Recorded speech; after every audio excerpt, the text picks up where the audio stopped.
इस वीडियो में I will be interviewing Monika ma'am, जो कि एक सॉफ्ट स्किल्स ट्रेनर हैं और पिछले 6 साल से करीब 6000 बच्चों को सॉफ्ट स्किल्स की ट्रेनिंग दे चुके हैं। उसके साथ साथ मैम एक माइंडफुलनेस कोच भी हैं। एजुकेशन में मैम ने बीए और एमए की है इंग्लिश लिटरेचर में, और उसके बाद मैम परस्यूड बीएड।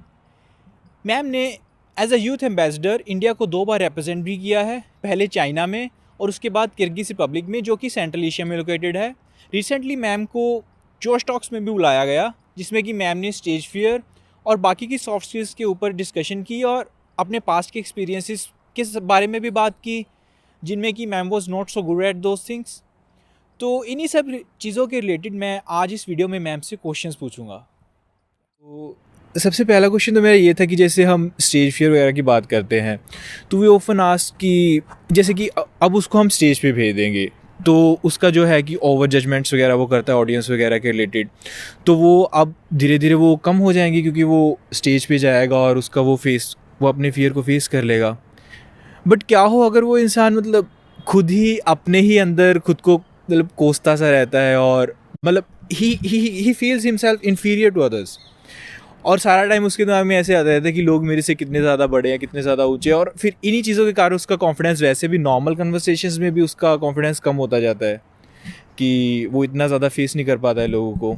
और अब उसको ऐसे लगता है कि उसकी लाइफ जो है वो सॉर्ट नहीं कर पा रहा है वो, और उसको सॉर्ट करेगा फिर ही मतलब कुछ बन पाएगा। बट ऐसे इंसान को फिर हम स्टेज पे कैसे भेजेंगे? तो Okay, that's a very good question. You want me to hold it? Yes.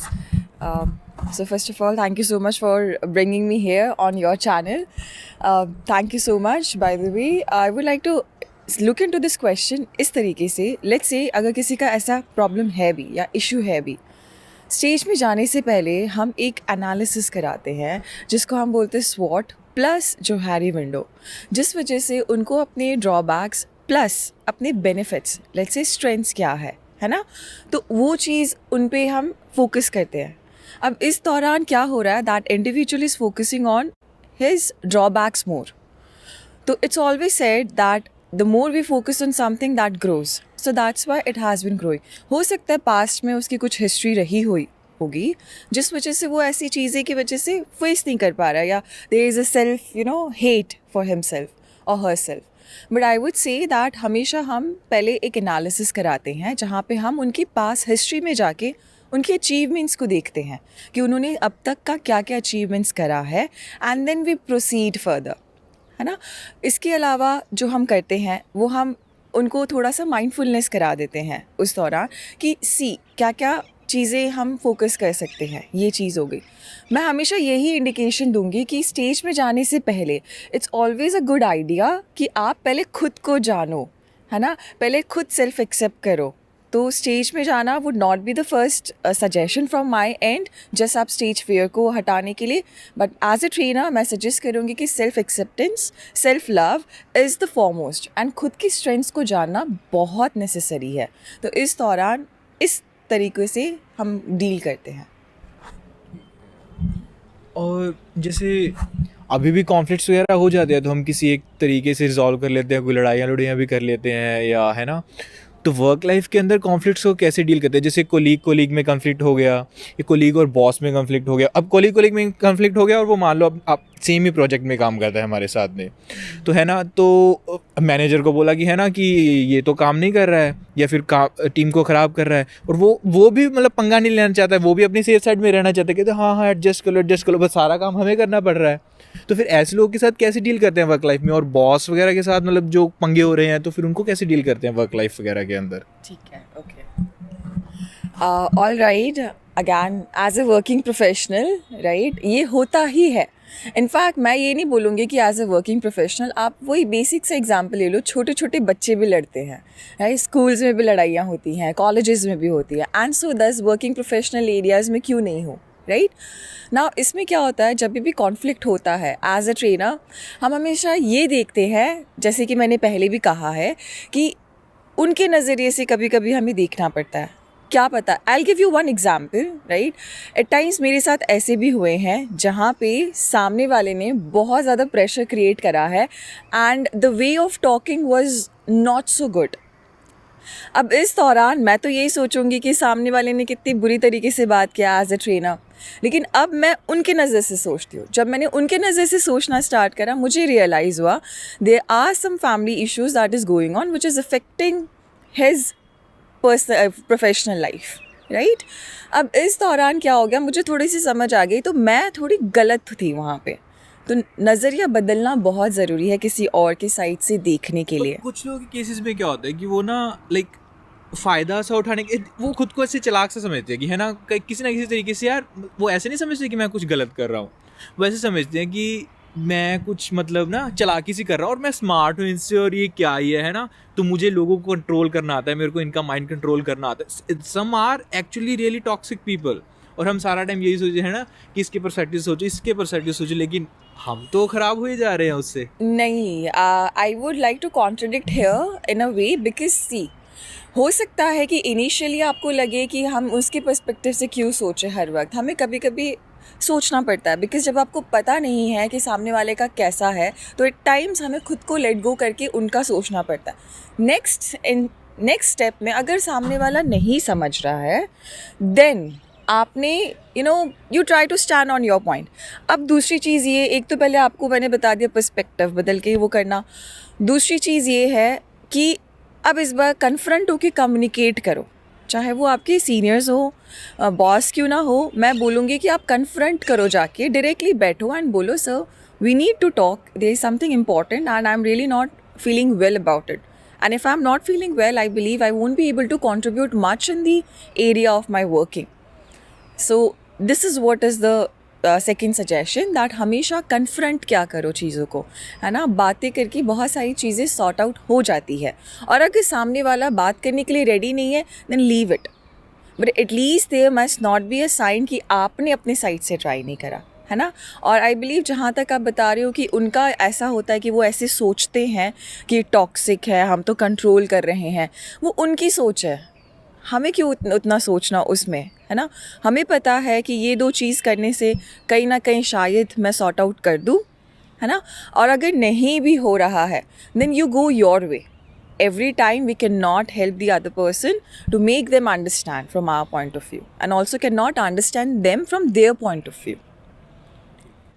और जैसे आपने कहा था कि कुछ एंगर मैनेजमेंट इश्यूज़ वाले भी मेरे आपके पास आए थे कि बहुत ज़्यादा गुस्सा वगैरह आता था या फिर ऐसे आता था, तो काफ़ी बार जैसे गुस्सा वगैरह आता है या ऐसे होते हैं तो इट्स मोर लाइक काफ़ी बार एक पास्ट का ट्रिगर होता है उसका. कई कुछ लोग कुछ केसेस में जैसे कि अगर किसी की बुलिंग वगैरह हुई थी पास्ट में, तो उसको अब ऐसे हो रहा है कि उस टाइम मैंने फ़ाइट वगैरह नहीं किया, है ना. तो उसका वो ट्रिगर रहता है कि मेरी अब छोटी सी भी कोई बेइज्जती करता है तो उसका वो ट्रिगर दब जाता है. या फिर किसी के कोई पुराने इश्यूज़ होते हैं या फिर खुद की आइडेंटिटी के बारे में कुछ चीज़ें वो एक्सेप्ट नहीं कर पा रहा होता है, और वही चीज़ें मतलब वो ट्रिगर दब जाता है उसका, एंड फिर बहुत ज़्यादा गुस्सा आता है उसे. तो फिर आप जब ऐसा कोई आता है आपके पास कि एंगर मैनेजमेंट इश्यूज़ वगैरह है, तो उसको फिर आप कैसे मतलब रिजॉल्व वगैरह फिर करते हो ऐसे इंसान को फिर? आई वुड से हियर कि जैसे एंगर इश्यूज़ तो सब में है ना. और ऐसे लोग ऐसे नहीं आते डायरेक्टली मेरे पास कि एंगर इश्यूज़ है करके. वो तो हमें जब हम एनालिसिस करते हैं अपने, तब हमें पता चलता है कि अच्छा इन्होंने ये लिखा है.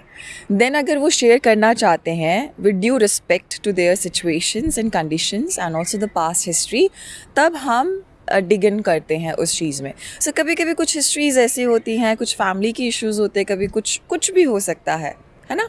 तो अब मैं सबसे पहले जो बात करूँगी, सबसे पहले कौन आया था मेरे पास, वो मैं खुद आई थी अपने पास. एंगर इश्यूज़ तो बहुत है ना. सिर्फ इतना ज़रूरी है कि कंट्रोल कैसे करें उस चीज़ को.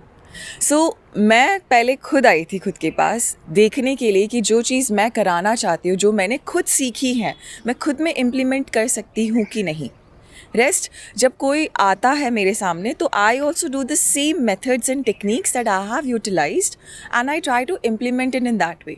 कभी कभी वो चीज़ें काम कर जाती हैं किसी के लिए, कभी कभी नहीं करती हैं.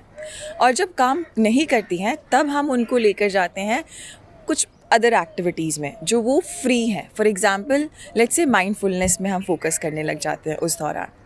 और हाँ, ये भी ज़रूरी है कि जब सामने वाला एंगर इश्यूज़ के तरीके मतलब बता रहा है अपनी एक्सपीरियंसेस, हम उनको इंटरप्ट बिल्कुल नहीं करते. हम उनको we let them flow it out the way it's coming in. But as a trainer, more than dealing with the anger management, we deal into the skills upliftment. Howsoever, this is the part and parcel of the skill as well. So ये तरीका होता है किसी एक anger वाले लोगों से जो मैंने डील करे हैं. तो फिर रिजॉल्व हो जाते हैं फिर उनके? ऐसे रिजॉल्व बोल के एज अ होल नहीं होता है, but yes there is an upliftment. उनको समझ आता है कि अच्छा इस तरीके से भी कर सकते थे हम ये चीज़ें. बिकॉज आप खुद सोचो, अगर you have some anger issues, now just imagine कि आपने कुछ चीज़ें कर दी हैं, उसके कॉन्सिक्वेंसेज आप हैंडल नहीं कर पाओगे, तो what is the use of keeping that anger in you. And लोगों का ये मिसकंसेप्शंस भी होता है कि अगर हम गुस्से से बात करें कभी किसी से, तो शायद हम कहीं ना एक हाई लेवल पे या हाई अथॉरिटी पे होंगे. Not at all. I just like to give a good example here of my own life. मेरा and one of my colleagues, we were travelling and on the way there was something that happened while driving itself, right? I am, with my voice, I am little harsh. She's the one who has the sweetest voice, and of course she herself is a trainer, and the way she was dealing with the person out there, had I been there in her position as a trainer, probably I would not have tolerated it, but she was the one who handled it in a way. सो वहाँ गुस्से से भी काम किया जा सकता था, प्यार से भी काम किया जा सकता था. वहाँ उसने प्यार से काम करा. So now you decide whether you want to do it with गुस्सा और प्यार. और जैसे पहले तो मैंने ये पूछना था कि माइंडफुलनेस टेक्निक्स में मतलब क्या क्या चीज़ें वगैरह आ जाती हैं. फिर मैंने कहना था कि अब अगर माइंडफुलनेस टेक्निक्स में हम बातें करते हैं कि है ना एक्सेप्टेंस वगैरह की, या फिर ब्रीदिंग टेक्निक्स, या फिर ऐसी चीज़ें की है ना प्रेजेंट. स्टार्टिंग में तो होता है कि चलो तुम्हारा ध्यान भटका, या फिर तुम ऐसे just come in the present moment और प्रेजेंट को देखो और वैसे. बट कई बार क्या होता है कि जैसे स्टार्टिंग में तो इतना ध्यान नहीं दिया गया एंग्जाइटी वगैरह को या फिर चीज़ों को, तो फिर वो थॉट्स कंपल्सिव हो जाती हैं और वो इंसान उस चीज़ के बारे में बहुत ज़्यादा सोची जा रहा है, एक ही चीज़ के बारे में सोची जा रहा है. वो एक टाइम के बाद ऐसे हो जाता है जैसे ना लाइक इतनी ज़्यादा कंपल्सिव थिंकिंग ऐसे हो जाती है. जैसे कई बार जैसे कुछ वीडियो गेम्स वगैरह में था कि 2 प्लेयर्स हैं और एक प्लेयर को ना एक भूत को सारा टाइम देखे जाना होता है, क्योंकि अगर उसको देखना बंद कर दिया तो वो आगे अटैक कर देगा. तो उसका एक वर्चुअल सा तरीका हो जाता है कि खुद को एक मतलब गलत सेंस में वो कंट्रोल का मतलब ऐसा दे, उसको एक इल्यूजन बनता है कंट्रोल का. क्योंकि जितना ज़्यादा उस चीज़ के बारे में सोचता है तो वो कंपल्सिव हो जाता है उस चीज़ को, क्योंकि अगर वो सोचना बंद करता है तो उसे एंग्जाइटी होने लगती है, कि उसे डर लगने लगता है क्योंकि वो सोचना बंद कर दिया उसने. लेकिन सोच के भी कोई फ़ायदा नहीं हो रहा है. और फिर नॉर्मली मुझे नहीं लगता कि मतलब इतनी नॉर्मली इस चीज़ को फिर ऐसे डील किया जाएगा जब चीज़ें ऐसे बढ़ जाती होंगी. तो फिर इस चीज़ को फिर कैसे हम ठीक करेंगे, मतलब माइंडफुलनेस से या फिर ऐसे या. Okay, all right.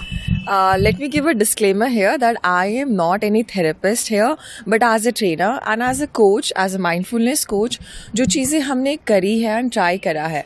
पहली बात, लोगों को ये भी गलत आइडिया एंड नोशन है कि mindfulness and meditations are same करके. उनको ये लगता है, राइट? जैसे आपने बोला ब्रीदिंग, नो डाउट बहुत रिलेटेड है एंड इंटरचेंजेबली हम इस्तेमाल भी करते हैं. इनफैक्ट मैं भी इस्तेमाल करती हूँ जब लोगों को समझ नहीं आता है माइंडफुलनेस क्या है. अब जब मैं माइंडफुलनेस की बात करती हूँ सरल भाषा में, mindfulness means that you have to be there in the moment. It doesn't mean that your mind is filled with a lot of stuffs. Simple as that, right? अब माइंडफुलनेस के अंदर जो हम टेक्निक इस्तेमाल करते हैं, मेडिटेशन की जब बात करते हैं तो मेडिटेशन के अंदर जो टेक्निक इस्तेमाल करते हैं वो है माइंडफुलनेस. फॉर एग्जाम्पल, ठीक है, अगर मुझे कुछ चीज़ हैंडल करनी है, जैसे मैंने आपको पहले बताया कि जब हमारे पास ऐसे सिचुएशंस आते हैं, जब ऐसे कभी कभी 1-on-1 पर्सन सेशंस होते हैं, जब ओपननेस आ जाती है, लोग शेयर करते हैं, उस दौरान the activity that I do for example is I tell them to close the eyes and think about whatever you want to think, right? So ये एक एक्टिविटी होती है. एंड देन दिस से number 2 activity is this कि हम उनको अपने उनके सराउंडिंग्स को ऑब्जर्व करने रहते हैं. अलग बोलते हैं, आप क्लास में जब बैठे हो तो आपके सराउंडिंग्स को हम कभी ऑब्जर्व नहीं करते हैं, उनकी क्लासरूम में और लेट्स से उनकी खुद डेस्क टेबल पे ही. जब पैनिक अटैक्स वगैरह फिर एंग्जाइटी वगैरह होती है ना, तो तब भी ऐसे 5 स्टेप मेथड से सिखाया जाता है कि 5 चीज़ें जो है अपने आसपास देखो, फिर जो है 5 चीज़ें सुनो, 4 चीज़ें देखो, the 3 things that you can touch, and फिर होता है कि 2 things that you can smell and 1 thing that you can taste, फिर वो भी ऐसा ही होता है. हाँ, सेंसेस के ऊपर कर रहे हैं, तो हम यहाँ पे बेसिकली अपने सेंसेस के ऊपर फोकस कर रहे हैं. किसी के लिए मेडिटेशन काम कर जाता है, किसी के लिए नहीं करता है, and that's totally fine, right. But इसमें जो दूसरी एक्टिविटी हम करते हैं, we tell them to get a fruit. एक फ्रूट लेकर आओ, है ना, and then we tell them to close their eyes. Yes, now we tell them to observe it by touching. This is what we do senses का, है ना. आप सही बोल रहे हो वो चीज़. तो अब हम उनको बोलेंगे आंख बंद करके कि tell me what is it that you are understanding, right. अब सेम दूसरी एक्टिविटी जो हम इसमें करते हैं, एप्पल को हम बोलते हैं पहले ऑब्जर्व करो आप, फिर close your eyes and now tell me how many colours, how many patches, what are the things that you have seen. So this is the activity that we do. और आजकल के टाइम में जहाँ हम we are so much into virtual world, right, and also चीज़ें इतनी fast pace पे grow हो रही हैं, our attention span has gone down. So ये एक तरीका है करने के लिए. दूसरा तरीका जो है, आपकी वॉल को भी आप थोड़ी देर देख के बैठ सकते हो, बिकॉज अटेंशन ग्रो करने के लिए. This is another way. जहाँ तक आप एंग्जाइटी की बात कर रहे हो, एंक्शियसनेस की बात कर रहे हो, एंक्शियसनेस और एंग्जाइटी मेरे अंदर बहुत थी, एंड इतनी ज़्यादा थी कि पता है परफॉर्मेंस अच्छा दे सकती हूँ, लेकिन वहाँ जाके हकबकास सी जाती थी. तो पैनिक अटैक्स नहीं आए, but I would say that it's better to consult someone, right, as a therapist और as a psychologist if you feel that you are undergoing through some major issues. However minimal anger issues, और अगर आपको लगता है concentration वाला, that is something that as a trainer and as a coach I believe I can, in fact the rest of the people also can handle आपने it. कहा कि wall को ऑब्जर्व करना है, तो कुछ लोग तो ऐसे वॉल को देख के और डे ड्रीमिंग करने लग जाएंगे. तो वॉल को ऑब्जर्व करो, वॉल में देखो. Let's say you have a wall जहाँ पे they are squares made for example, है ना. आप उसको ऑब्जर्व करो, देखो स्क्वायर्स कितने हैं, देखो कितने पैचेस दिख रहे हैं आपको, कलर कौन सा है, क्रीमी कलर है, वाइट कलर है, व्हाट्सएवर कलर, देखो कॉम्बिनेशंस क्या हो सकता है. ऐसे सोचो, ना कि डे ड्रीमिंग. डेफिनेटली माइंडफुलनेस में, इनफैक्ट मेडिटेशन के दौरान माइंड डाइवर्ट होता है, and that is what we say training of our mind, right. यही चीज़ होता है, माइंड डाइवर्ट हो रहा है, आपको वापस लेकर आना है उसको, right. And someone has beautifully mentioned it somewhere, yes, and he was a famous monk who says that our mind is like a monkey. Monkey keeps on eating, yes, and the same happens with the mind. Mind keeps on thinking and thinking and thinking, and उसका वो काम है करना, right. We cannot stop and say नहीं यहाँ focus करो. हाँ, हो सकता है वो डाइवर्ट होगा, it's our work to bring it back again. Divert हो रहा है, bring it back again. This is how we do the training. जैसे ये था डाइवर्ट है और ब्रिंग इट बैक, इसकी 2 चीज़ें मैंने देखी. तो एक तो था कि वो कहते हैं कि गया और then you bring it back और दोबारा से फोकस करो, गया और ब्रिंग इट बैक और दोबारा से फोकस करो. और एक था द पर्सन वाज सेइंग कि रियल में मेडिटेशन ऐसे होगी कि वो जा रहा है, जस्ट लेट इट गो, वो देखो क्या कर रहा है, you observe those thoughts passing by. एक तो है कि वापस बार बार, एक है कि, है ना, कि you observe those thoughts passing by, point, या, है ना. तो ओके, ऑलराइट. नाउ सी, जो उन्होंने कहा है, मैं ये नहीं बोलूँगी कि गलत है, और वो गलत नहीं भी है. सबसे पहले तो एक्नॉलेज करना भी बहुत ज़रूरी है कि आपका माइंड मेडिटेशन के दौरान किधर जा रहा है. That is what I said कि बिफोर इवन ट्रेनिंग स्किल्स, है ना, हम सबसे पहली चीज़ क्या कराते हैं, we do the rapport building, है ना. अगर आपको भी याद होगा तो हम क्या कर रहे थे, we were doing the ice breaking activities, plus we did and started with analysis. That is very important to acknowledge our strengths and weaknesses. जब तक हम अपनी चीज़ों को नहीं पहचानेंगे, आगे कोई फ़ायदा नहीं है स्टेप लेने का. सो यही चीज़ मैं बोलती हूँ, अगर माइंड डाइवर्ट हो रहा है, जैसे उन्होंने कहा, ऑफ कोर्स हमने भी यही सीखा है, माइंड डाइवर्ट होता है, जाने दो जितना जाता है, लेकिन इतना नहीं जाने दो जहाँ आप चेन ऑफ थॉट्स बना रहे हो और 1.5 घंटे 2 घंटे आपने वेस्ट कर दिए हैं हमेशा जो करते हो. That is something I would say that you have to bring it back. But ऐसे नहीं होता, कई बार माइंड के केस में वो कहते हैं कि तुम जितना ज़्यादा इसको कंट्रोल करने की कोशिश करोगे, उतना ज़्यादा हाथ से बाहर जाएगा. अग्रेसिव कंट्रोल की बात नहीं कर रहे हैं कि करना ही करना है वैसे टाइप.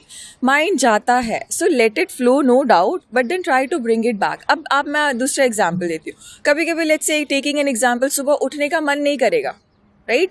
किसी को नहीं करता है, आराम से रेस्ट करने, किसको रेस्ट करने का मन नहीं करेगा, लेकिन हमें करना पड़ता है ना, क्योंकि we have some task align.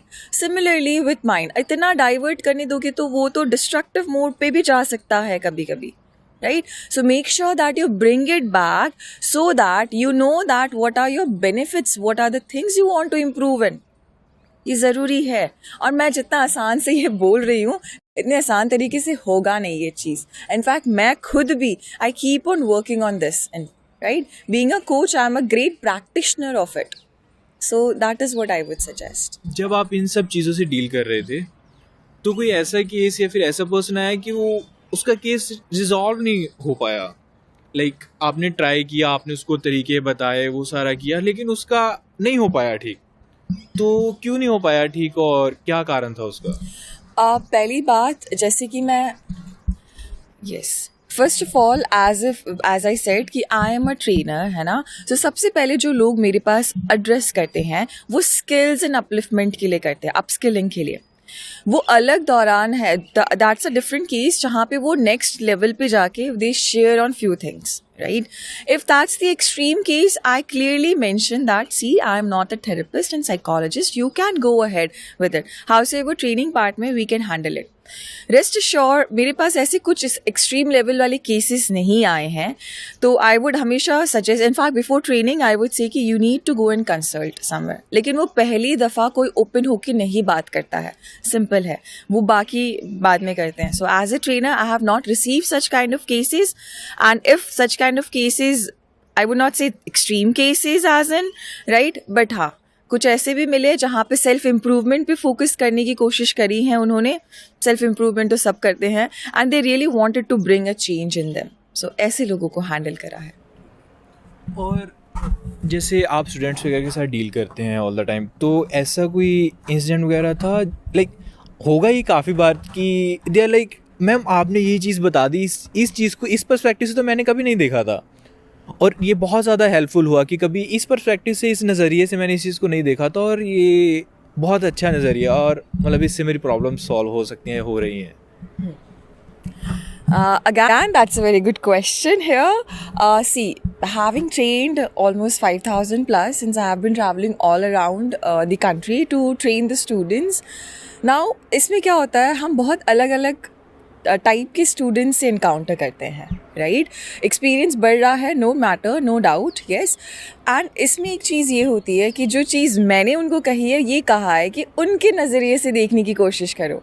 अक्सर ऐसा होता है कि हम अपने हिसाब से, हमें सब सही लगता है, जो कि गलत बिल्कुल नहीं है, लेकिन कभी ना कभी उनके नज़र से देखना भी बहुत इम्पॉर्टेंट होता है. So that is one thing that I have taught them, and this is what we encounter in empathetic skills. हाँ जी, ये एक चीज़ थी. जब दूसरी चीज़ की जब मैं बात करूँ, मैं ये बोल सकती हूँ कि जब उनके लिए वाव था फैक्टर, तो उन्होंने ये देखा कि how can ma'am listen to every one of us. So I have taught them, if I can listen to every one of you, that means you can also have the listening skills in order to, adapt to the other person, to what he or she is saying. These were the two things. वैसे हुए तो बहुत सारी चीज़ें थे, but these were the two things that I tried to give examples, and then we did a lot of activities wherein they got to understand those stuffs. आप as a youth ambassador गए थे Kyrgyzstan में, तो मतलब वहाँ पे लोग कैसे थे? जैसे सॉफ्ट स्किल्स वगैरह आप सिखाते हो, तो उनमें ऐसी क्या मतलब खास कुछ, लाइक हाई रैंकिंग ऑफिसर्स वगैरह से कहीं से मिले होंगे आप, तो किन से मिले थे आप, और मतलब उनमें ऐसी क्या खास सॉफ्ट स्किल्स वगैरह थी, या फिर क्या ऐसा ऑरा था उनका कि मतलब you are really impressed by that, कि है ना, नॉर्मली ऐसे वो बहुत इम्प्रेसिव सी थी वो चीज़ें मतलब आपको देखने में, तो क्या थी? जब मैं गई थी, जैसे कि मैंने कहा, youth ambassador, I was a student then, right. तब मुझे खुद नॉलेज नहीं थी what are soft skills. To be honest, कुछ नहीं पता था सॉफ्ट स्किल्स क्या होता है. ज़रूर पता था एक कम्युनिकेशन करने का तरीका होता है, उठने बैठने का भी एक तरीका होता है, जो हम अगर इम्बाइब करें तो it's a good thing. Now coming to the next point, that कि मैं वहाँ गई, है ना. वहाँ जब मैं गई तो वहाँ पे जैसे मैंने इनकाउंटर करा, as a student of course it was a moment of pride, because हम खुद एक NCC यूनिफॉर्म में थे, and that's a matter of pride for us to go there in the international level and meet them. जैसे मैंने meet करा उनसे, of course they were also from defence background, and being from a defence background they were defence officers in their country itself. Now उन्होंने कैसे greet करा? Now there is a way of greeting, there is a way of greeting good morning, there is a way of greeting good morning. Now this is the way that I really like, that no matter We were super juniors to them, but they knew how to welcome us. The hospitality, the way of greeting, the way of bringing us and inviting us to their region was absolutely and tremendously fabulous. ये चीज़ जो है मुझे सबसे अच्छी लगी. दूसरी चीज़, of course, if I talk about defense and defense officials, they have a different vibe. And I believe the audience can also relate with it. So ये सबसे अच्छी चीज़ थी. दूसरी चीज़, जब मैं ऑफिशियल्स की बात करूँ, हमने वहाँ उनके परेड देखे हैं. We have seen their march past. The way that we see here in our country, we have seen theirs. And of course, it's a moment of pride. You wearing your country's, that is, NCC uniform with the Indian flag on it, and looking at this, and you're getting the salute there with the rest of the officials, and then that's an amazing thing that I got to see. So this is another thing of their gesture and welcoming thing that we really like. And I feel we also as an individuals need to imbibe this. कहीं ना कहीं जो पहला step होता है welcoming का, किसी को ग्रीट करने का, ये सॉफ्ट स्किल्स में भी बहुत इंपॉर्टेंट होता है. लोगों को ये लगता है कि first impression is not the last impression, which is absolutely correct. लेकिन फर्स्ट इंप्रेशन कहीं ना कहीं क्रिएट करता है, और वो इम्प्रेशन उन्होंने हम पे क्रिएट करा था, और वही इम्प्रेशन के दौर पे मैं आज आप लोग को बता रही हूँ कि ये क्या था.